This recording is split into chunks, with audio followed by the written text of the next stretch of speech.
Pegu, and today I'm going to present on the topic of rethinking the idea of understanding with Whitehead. So before going into the topic, let me give a quick introduction of who Whitehead was and from where I got this topic from.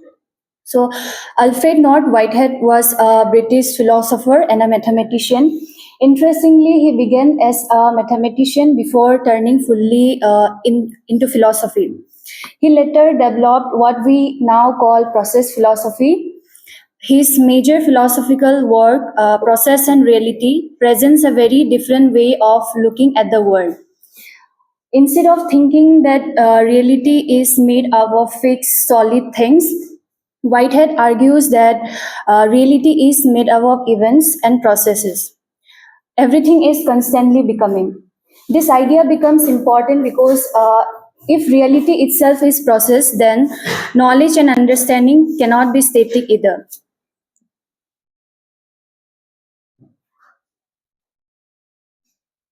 Now let's see what is the meaning of the word understanding. So when we normally use the word understanding, we usually mean something intellectual. For example, if I say I understand this theory, that means we assume that something has happened in our mind, like some kind of mental clarity.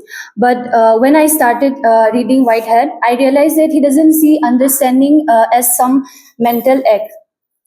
He seems to he seems that understanding is connected to feelings, to relationships, and even how reality is structured. So, in this presentation, I want to explore how Whitehead pushes us to rethink what we mean by understanding. Now, let's see the traditional view of understanding. In much Western philosophy after Descartes, understanding is seen as something that's happened in the mind. The mind is treated as separate from the body and separate from the world. So when we understand something, it is seen as a purely intellectual operation, and also emotions are also treated as secondary or even as obstacles to understanding. So according to Descartes, there is like strong separation between the mind and the body, subject and object, reason and feeling. So understanding becomes something abstract, almost detached from life.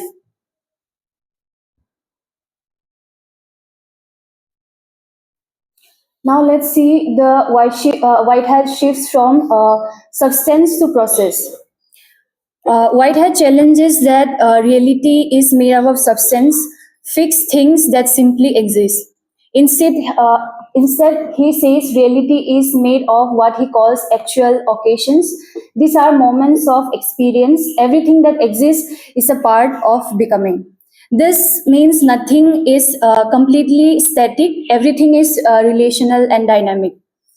If reality is itself is experiential and processual, then understanding cannot be something isolated inside the head.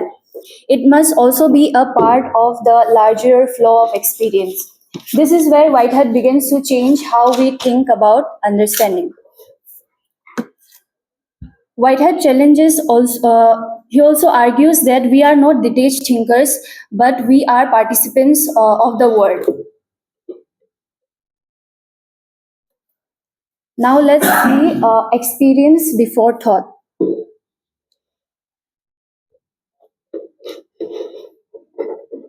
Yes. One thing that really stands out in Whitehead's philosophy is that experience comes from abstract thought. For example, when we listen to music, we don't first analyze it logically. We feel it. We don't go through the rhythm of it or the lyrics or anything, but we firstly feel the music.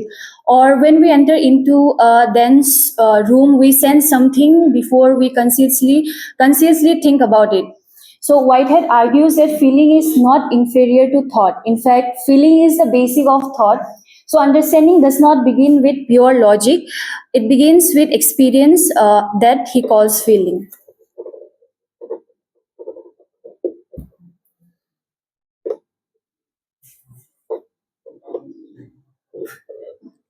Now let's see the idea of prehension that is has given.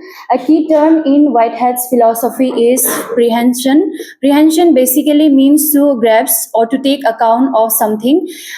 It describes how every entity relates to and responds to others. For Whitehead, we are not isolated mind observing a distant world, as I have mentioned in the previous slides also. We are constantly affected by and connected to everything around us. Understanding then is not something that happens in isolation.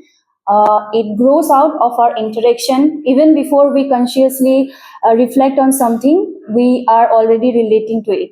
In this sense, understanding is relational.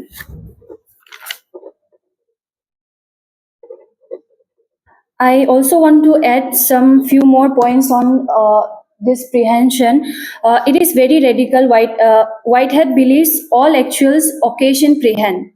That means human prehend, animals prehend, even the smallest uh, events in the nature prehend.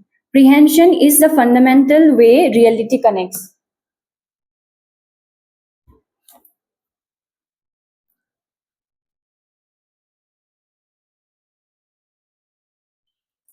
Now let us see the understanding as becoming. As I have mentioned this line in every slide, maybe like if we take Whitehead seriously, then understanding is not a fixed state. It is not like switching on a light and we suddenly you have it. We have to. There's a connection between the experience and the feeling. Instead, it develops gradually. It depends over time. For example, when we first read a philosophical text, difficult philosophical text, we may not understand it first, but uh, through discussion, reflection, and experience, our understanding grows. It is shaped by our past experience, our emotional responses, and our relationship. Understanding becomes part of the process of becoming, just like the reality itself.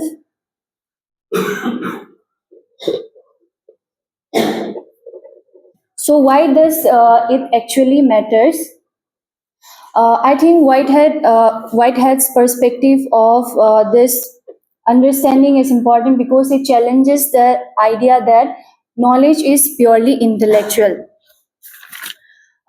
In academic setting, we often separate emotions from understanding, but Whitehead reminds us to genuine understanding involve the whole person and also the experience.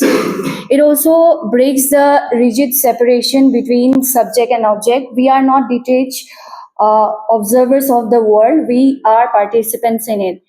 So here,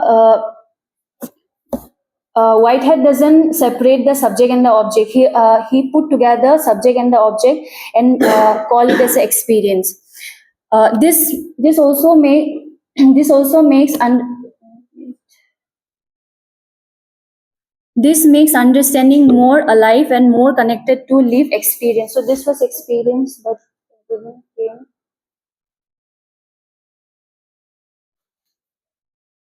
It's fine.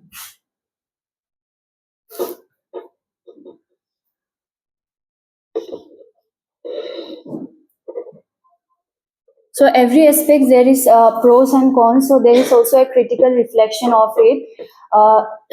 This view raises question if everything in some experience. Wait, let me put some more points to this. I forgot. Uh,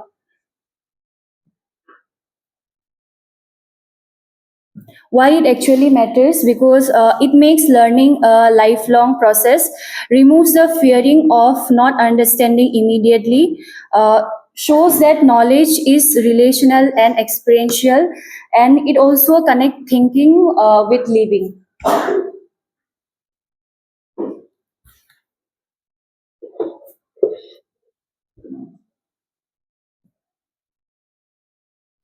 Now let us see the critical reflection of it. This view raises question: if everything in some sense experience, does that mean everything understand? Is Whitehead expanding the concept of experience too much? All these are the critical reflection that raises in this topic. But these are valid concern. But even if we questions his conclusion, his philosophy forces us to rethink rigid assumption about mind and knowledge.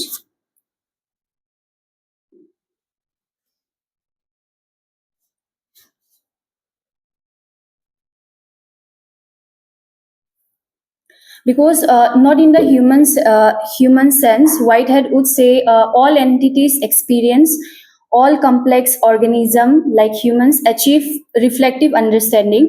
So there are level of understanding like basic physical response, sensory experience, emotional awareness, and rational reflection. Now let us move to the conclusion. To conclude, Whitehead invites us to rethink understanding. It is not just a mental process happening inside the brain, it is rooted in experience. It involves